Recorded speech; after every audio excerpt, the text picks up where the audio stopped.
उत्तर प्रदेश में आगामी विधानसभा चुनाव के लिए सभी पार्टियों ने कमर कस ली है और मैदान में उतर गए हैं। बहुजन समाज पार्टी भी पूरी तैयारी के साथ मैदान में उतरती दिखाई पड़ रही है।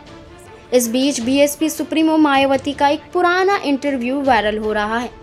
इसमें वे प्रधानमंत्री बनने की इच्छा जाहिर करती हुई दिखाई दे रही हैं। इसी को लेकर इंटरव्यू के दौरान पूछा जाता है, आपको कोई नहीं रोक सकता प्रधानमंत्री बनने से। मायावती इसके जवाब में कहती है, जब मुझे कोई उत्तर प्रदेश का मुख्यमंत्री बनने से नहीं रोक सका तो देश का प्रधानमंत्री बनने से कैसे रोकेगा।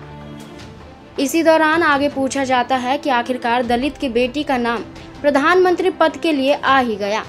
बीएसपी सुप्रीमो इसके जवाब में कहती है, मैं दलित की बेटी के साथ साथ हिंदुस्तान की बेटी भी हूँ। मैं समझती हूँ कि जब से मैं राजनीति में आई हूँ, मुझे आबादी के हिसाब से सबसे बड़े राज्य यूपी की 4 बार सरकार चलाने का मौका भी मिला है। मायावती आगे कहती हैं कि मैंने सिर्फ दलितों के लिए ही नहीं, सभी समाज के लोगों के लिए काम किया है। पूरे देश ने देखा है कि बीजेपी और कांग्रेस के लोगों को ये बिल्कुल बर्दाश्त नहीं होता था। दोनों पार्टियों को पता है कि अगर मायावती देश की प्रधानमंत्री बन जाती हैं तो इन्हें लंबे समय तक इंतजार ना करना पड़ जाए। जब यूपी में बीएसपी आगे बढ़ रही थी और मुझे सीएम बनने का मौका मिला तो यही सवाल था कि ये पार्टियां ऐसा करने देंगी। मैं यूपी की सीएम बनी और एक समय ऐसा भी आएगा जब मायावती देश की प्रधानमंत्री बनेगी। फिर उसके बाद उनसे सवाल पूछा गया कि आप देश की प्रधानमंत्री तो बन जाएंगे, लेकिन क्या आप सरकार चला भी पाएंगे। बीएसपी सुप्रीमो ने इसके जवाब में कहा था, यही सवाल यूपी के बारे में भी था।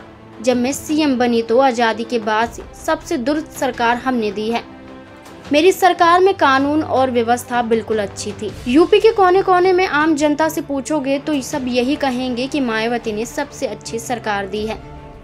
आपको बता दें कि बीएसपी को बहुमत मिलने के बाद मायावती 2007 में 4थी बार यूपी की सीएम बनी थी।